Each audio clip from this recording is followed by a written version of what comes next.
지난 18일 북한이 붕대 발표한다고 해서 무서워 했는데 김정은 동지께 원수 칭호를 수여할 것을 김정은에게 원수 칭호 완전 멘붕. 북한의 총참모장인 리영호가 해임되면서 유혈 사태설이 돌았고 최근에 서해 백령도 근처에 공격 헬기 50여 대를 전진 배치했다.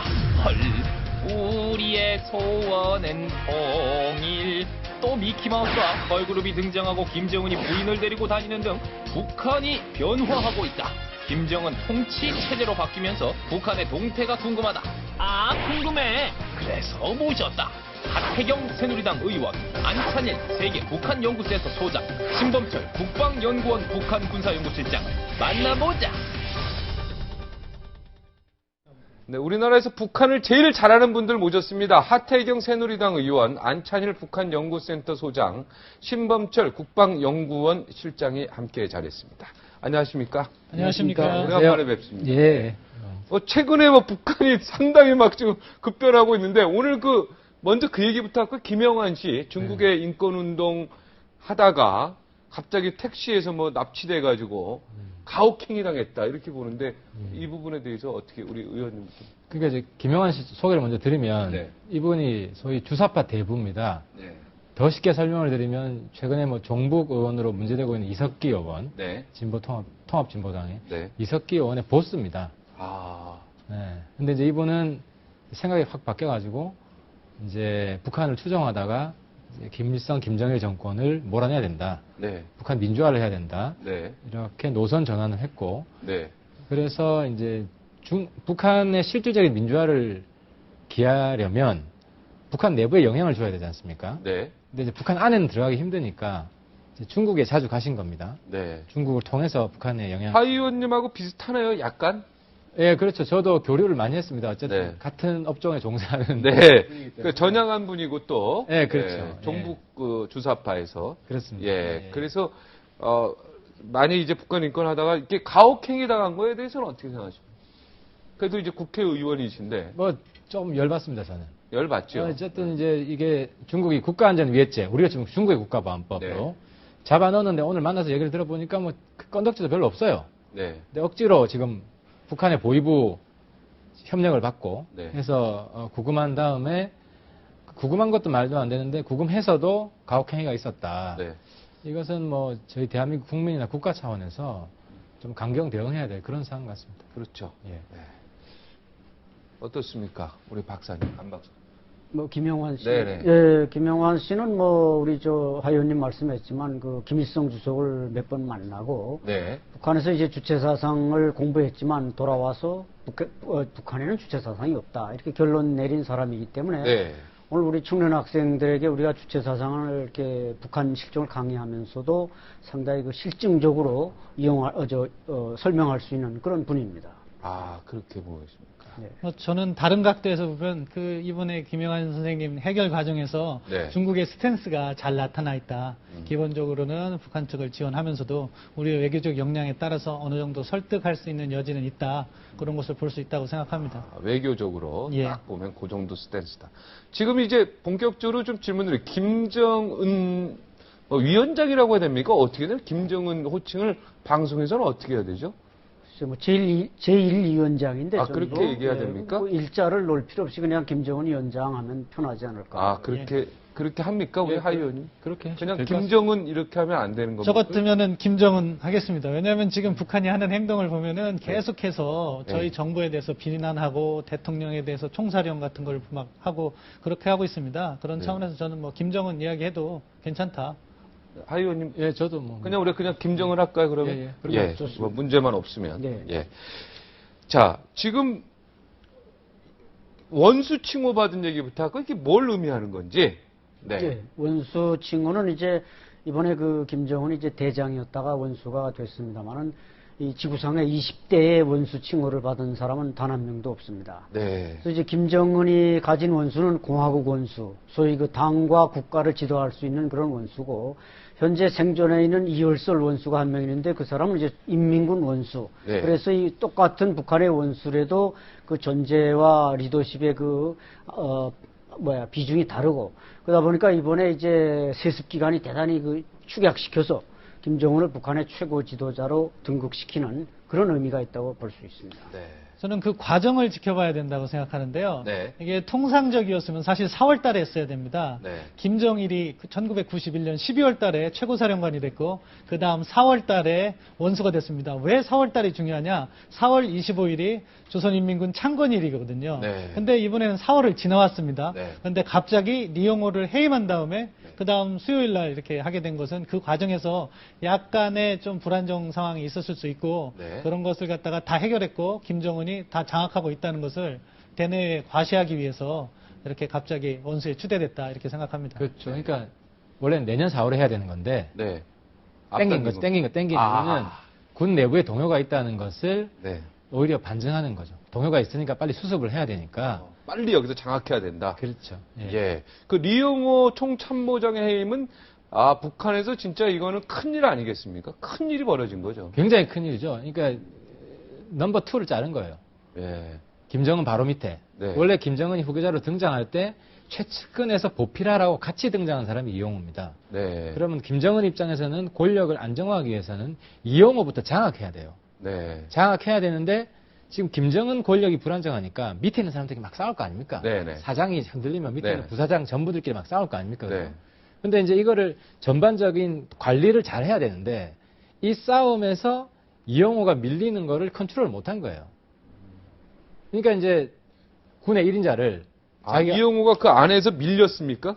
그렇죠. 최용해한테 밀린 거죠. 아. 이용호가 먼저 넘버 2인데 네. 최용해가 이용호의 버금가는 지위를 받았어요. 네. 고발주자로. 네. 근데 이제 이 두 사람이 막 싸울 거 아닙니까? 네. 내가 잘 보이겠다. 네. 그럼 김정은 입장에는 두 사람 다 필요해요. 네. 이제 이용호는 군에 정통하고 최용해는 당에 정통하니까 두 사람을 잘 관리하고 조율해야 되는데 이걸 못한 거죠. 이걸 못하다 보니까 갑자기 원수 계획에도 없던 거를 또 하고 뭐 이런 식으로 지금 계획과 달리 이제 북한이 진행하고 있는 거예요. 그러면 리용호 총참모장 해임에 김정은이가 개입 안 한 겁니까? 김정은이가 한 거 아니겠습니까? 최종 승인은 김정은이 했다고 생각하고 말씀하신 것처럼 김정은 체제가 들어오면서 당이 군에 대한 영향력을 확대하는 과정이 있었습니다. 하 의원님 말씀하신 것처럼 지난 4월에 최룡해를 총정치국장에다 놓고 사실 총정치국이 북한군에서는 어떻게 보면 가장 중요한 자리입니다. 네. 당적으로 군을 정치적으로 지도하는 그 자리이기 때문에 그러면서 권력 서열도 리용호보다 앞에다 놓고 하면서 리용호가 밀리는 과정이었는데 아무래도 그 과정에 대립이 있었을 테고 이 당 세력 측에서는 이제 리용호를 속된 말로 찍어내기 위해서 뒷조사를 좀 했었을 테고 그것을 김정은한테 승인을 받아가지고 전격적으로 해결한 거라고 생각합니다. 그러니까 이렇게 비유하면 MB 대통령이 형님을 지켜줘야 될 거 아닙니까? 네. 실질적인 넘버 2라 그러면은 네. 지켜주지 못할 정도로 역관계가 밀린 거죠. 그렇게 비유하니까 확. 그러면 김정은 입장에서는 지금 리용호 이 총참모장에 해임된 게 가슴이 아프겠습니다. 이게 지금 해석을 권력이 안정화됐다고 보는 사람들이 있는데 그것이 아니라 권력에 누수가 생긴 겁니다. 이용호는 지켜줘야 되는 사람인데 생각이 완전히. 네, 지난 이제 2009년에 이미 그 인민무력부장이었던 김일철이가 날아갔습니다. 네. 그다음에 또 올해 4월에는 이제 그 김영춘 북한군의 그 대표적 강경파인 김영춘이가 또 날아갔습니다. 그리고 이번에 이용호마저 날아갔습니다.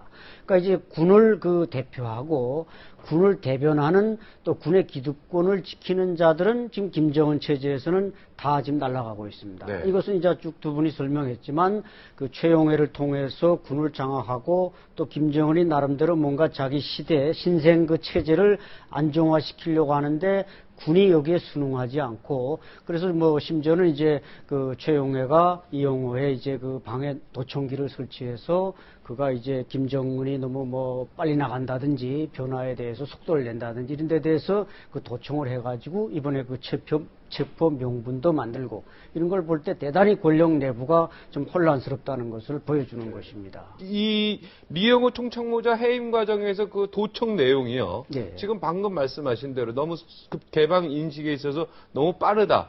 그러면 김정은이가 지금 앞으로 개방을 계속 막 속도 내서 하는 쪽으로 우리가 생각을 해야 되겠네요. 이제는 리용호 총참모장 해임됐습니다. 제가 볼 때는 그런 거죠. 개혁 개방을 하려면 예를 들어 MB 정부 비율을 들어볼게요. 개혁 개방하는 가장 적기가 언제입니까? 권력이 가장 강한 네. 초기잖아요. 네. 근데 지금 말기에 와서 힘도 없는데 뭘 개혁 조치를 하기가 어렵지 않습니까? 네. 그러니까 개혁 조치는 힘이 있을 때 하는 겁니다. 힘이 있을 때. 네. 근데 지금 힘이 있습니까? 없죠. 이영호도 제대로 관리 못하고 밑에 애들 싸우는데 이것도 관리 못하고 네. 이 정도 힘이 없는데 지금 개혁개방 그래서 지금 벌어지고 있는 다양한 개혁개방 제스처를 개혁개방 밀어붙인다는 식으로 해석하는 것은 굉장히 오판하는 겁니다.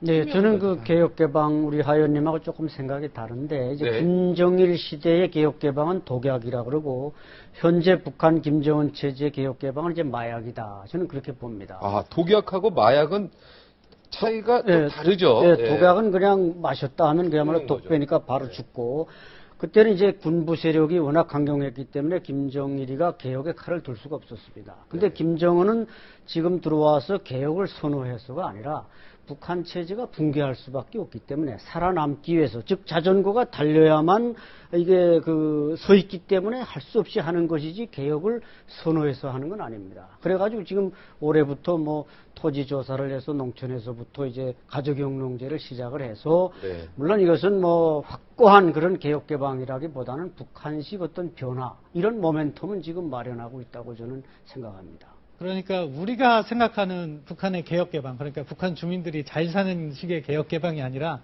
김정은 스스로의 체제 유지에 가장 최적화된 개혁개방을 시도할 거라고 보면 맞을 것 같습니다. 구체적으로 지금 말씀하신 토지의 개혁, 그 밖에 또 어떤 개혁들이 예상이 될 수 있을까요? 그러니까 이게 경제개혁과 네. 그 다음에 개방이에요. 네. 예를 들어 뭐 신호주 특구를 개방하려고 했다든지 이런 건데 지금 나오고 있는 이제 토지 개혁은 사실 큰 내용이 아닌 게 그 밑바닥에 가면은 먹고 살기 힘들어가지고 가족끼리 뭐 분조를 그러니까 이게 뭐냐면 협동농장 있잖아요. 네. 이해하기 어려우신데 네. 거기 한 팀을 열 몇 명씩 하다가 이제 네. 생산성을 높이기 위해서 자기 게 아니니까 생산물이 나와도 가족 단위 중심으로 한 4, 5명을 한다는 거예요. 네. 그럼 실제로 지금 그 지방에 내려가 보면은 그런 식으로 하고 있어요.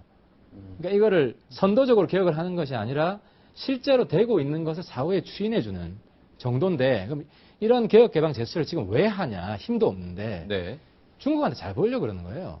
지금 북한이 개혁을 하기 위해서도 그렇고 권력이 안정화되기 위해서는 물자나 돈 지원이 많아야 돼요. 네. 아직도 굶어 죽는 사람이 있고. 네. 근데 돈 들어올 때가 남쪽은 안 되잖아요, 지금. 네. 중국에서 들어와야 돼요. 네. 그럼 역대로 항상 김정일 때도 그랬고 중국한테서 지원 받으려면 중국이 조건을 걸어요. 네. 핵실험하지 마라.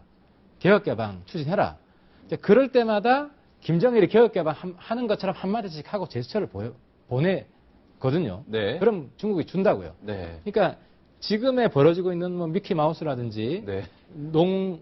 농업 개혁을 한다든지 그건 단기적인 차원의 단기적인 중국에서 지원받기 위한 제스처의 성격이 강하다고 봐야지. 네. 이걸 뭐 북한이 뭐 중국처럼 개혁 개방한다 이런 식으로 보면 안 된다는 거죠. 그 부분은 저도 동의하는데 네. 그래도 저희가 고려할 부분은 북한의 경제 정책이 어떻게 할 것이냐. 일단 내수를 강화해야 되는 거죠. 스스로의 내부 경제가. 그러니까 농지 개혁을 한다든가 아니면 공장을 돌리다든가 그런 부분이 있고 대외 개혁 개방 문제는 이미 정해진 것 같습니다. 평양에서 가장 멀리 떨어져 있는 네 곳을 갖다가 기반으로 해서 소위 말하는 외화도 벌고 그러면서 자기들 체제 유지에 필요한 만큼은 해나간다. 근데 근본적인 개혁은 핵 문제하고도 부딪히기 때문에 그 부분에 있어서는 좀 중장기적으로 지켜봐야 된다 이렇게 생각합니다. 김정은이 결혼했습니까? 근데 부인이 뭐 나왔다, 뭐 옆에 있는 여자가 부인이다, 뭐 이렇게 얘기가 나오는데. 네, 최근에 그 이제 악단 공연에 모란봉 악단 공연에 최초로 출연했고 그다음에 이제 그때는 이제 무슨 예술단 관계자냐 이렇게 논의가 있었습니다만은 그 금수산 기념궁전을 참배할 때도 옆에 섰고 그래서 현재로서는 뭐 한때는 누이 동생이다 이런 설도 있습니다만 권력 서열상 누이 동생은 그게 나올 일이 없고 네. 가뜩이나 그 세습을 회피하려고 하는 북한이 동생까지 내세워서 광고할 리는 없고 아마 이것은 그 북한이 나름대로 이제 말씀들 하신 그 서양의 어떤 자신들의 어떤 국가적인 의존적인 모습을 보여주기 위해서 퍼스트레이디로 등장시키지 않았나 이런 그럼 판단. 부인은 맞다 이런 얘기. 예, 거의 부인으로 아마 결혼식도 안 합니까, 그럼? 했을 거예요. 예, 했죠. 아, 조용히 네, 했다. 그러니까 이제 김정일은 여자 관계가 복잡해가지고 네. 누굴 데려 나가야 될지 몰랐을 거예요. 네. 근데 이제 김정은. 김정일 아버지가, 김정은 예. 아버지는 네. 그래서 퍼스트 레이디가 거의 등장하지 않았는데 네. 사람들 기억이 없어서 그렇지 김일성 때는 김성애를 네. 자주 동반했습니다. 네. 자주 동반했고 TV에도 자주 나왔고 같이 사진도 찍었고 저도 같이 가지고 있는 사진이 있는데 네. 그래서 지금 김정은은 김일성 흉내내기가 기본적인 리더십 전략이기 때문에 네. 그런 차원에서 적극적으로 자기 와이프를 데리고 다니는 것 같습니다. 아, 저 와이프다. 예, 네. 저 서 있는 위치가 김정은하고 같이 서 있지 않습니까? 네. 예전에 김정일이 김경일을 대동할 때는 같은 라인에 서지 않았답니다. 뒤에 네. 섰다고 합니다. 네. 이제 같이 섰다는 것은 그 부인을 의미하지 않을까 네. 그렇게 분석이 가능할 것 뭐 같습니다. 예쁩니까, 근데? 뭐 예쁘네요. 아, 자세히 한번. 아. 상당히 세련됐죠? 예, 미모가 있고 오, 바로 옆에 있네요.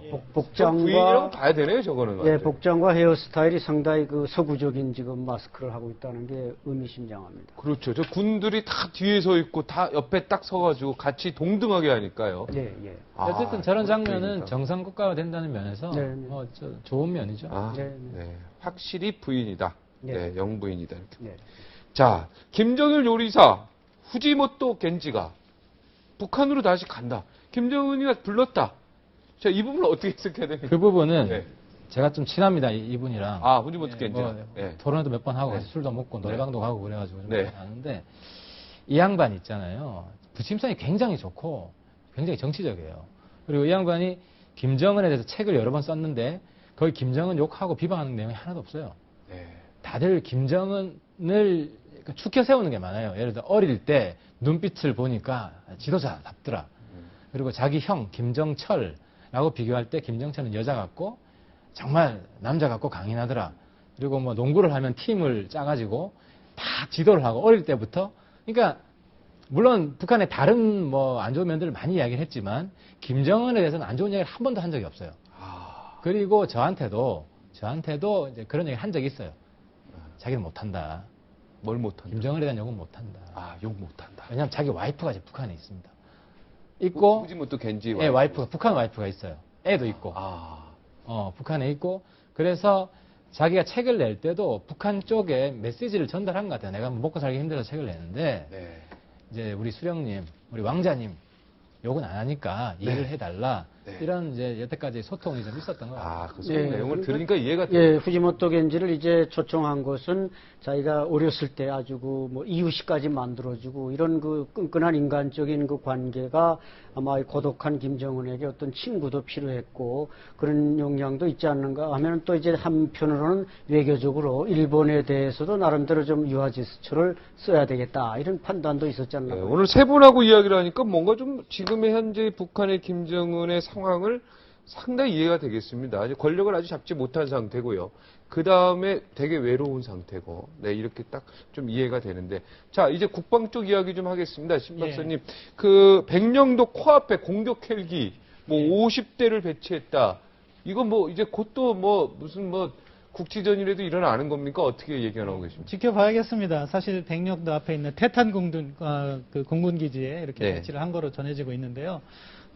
그 뭐 헬기 자체는 사실 구형입니다. 네. 60년대, 70년대 생산한 걸 갖다가 자기들이 업그레이드 했는데 저희들이 지켜보면 별 문제가 없고 목적 차원에서는 두 가지인 것 같아요. 말씀하신 대로 좀 공세적인 것을 보여주기 위해서 전방에 배치했을 것도 하나 있고 다른 얘들이 지금 하계 훈련을 하고 있으니까 그런 차원에서 왔다가 다시 뒤로 빠질 수도 있는데 아무튼 저희가 지켜보고 있다는 점에서 뭐 국민들께서 걱정하지 않으셔도 될 것 같습니다. 걱정 안 해도 됩니까? 우리 안 박사님? 네, 뭐 물론 이제 지역적인 국지전을 북한이 일으킬 가능성은 높습니다. 왜냐하면 지금 이영호를 제거한 이후에 북한 군부가 좀 동요하고 있고 또 김정은 들어와서 한 2년 만에 북한군 중간급 사단장, 부산 사단장급을 한 300명씩 제거했기 때문에 군부가 동요하고 있다 보니까 어떤 내부 정세를 긴장시켜서 군부를 장악하려는 그런 의도에서 아마 전진 배치했을 가능성도 없지 않습니다. 네. 아무래도 지금 이 부분이 우리한테는 가장 중요한 거 아니겠습니까?